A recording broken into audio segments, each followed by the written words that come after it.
had a company car for 30 years. When I retired, they gave me the car. It was a Jeep Liberty. And my son said, drive it till the wheels fall. So I did. I sold it for $1,000. They towed it out of the driveway. And I said, I'm going to buy myself a luxury car. So I bought a Lincoln. And on the way home from the drive to the dealership, the speakers were crackling. The phone didn't work. It was like a mess. It took me like an hour to get home. And it called and they're like, maybe you broke it. And I was like, you sold me a car knowing this was broken. So they said, we bring it in. It's $99 for us to diagnose it. So I was like crying, literally crying, because I did so much research. Brought it there. They said, we're not fixing it, blah, blah, blah. I paid the $1,600 because what was I going to do? I just bought the car and they fixed it. I was so turned off after that by the car. I said, I'm getting rid of this car. I hated it. I have a brother who has a house in Florida. He said to me, we'll buy the car. But the day I sold it to my brother, there was a storm in Florida. So I lost the car in Florida also. Wow. So now I had no car. That was a bad luck vehicle. So I went and bought this Jeep. It's in beautiful condition. I have to say the truth. You can't even hear it when you stop or park. I said to my son, I'm 70 years old. I've never had a new car in my whole life. I want a new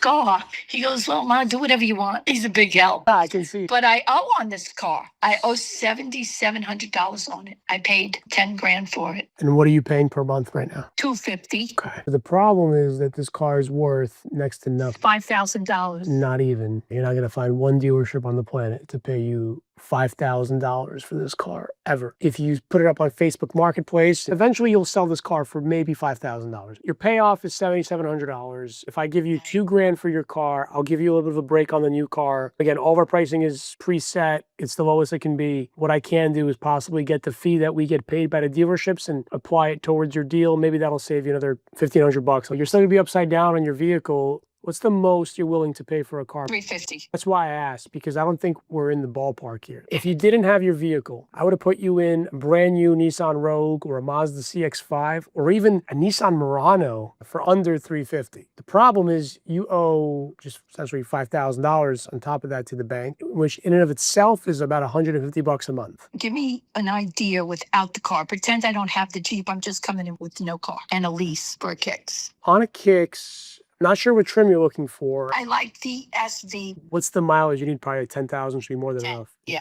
$345 a month with no money down, just taxes and fees up front on an SV with the premium package. Can probably even do a bit better. You don't know the fees though. You don't know what that number is. No, of course I do. Yeah. So you get about $2,400 total. Okay, then I got to get rid of my Jeep, I guess. I appreciate your help. At least I have something in my head because I was like, I don't know what I'm going to do. I hope you're able to sell the car. And this is my cell. too. If you ever need me, I'm a phone call away. Thank you, Ed.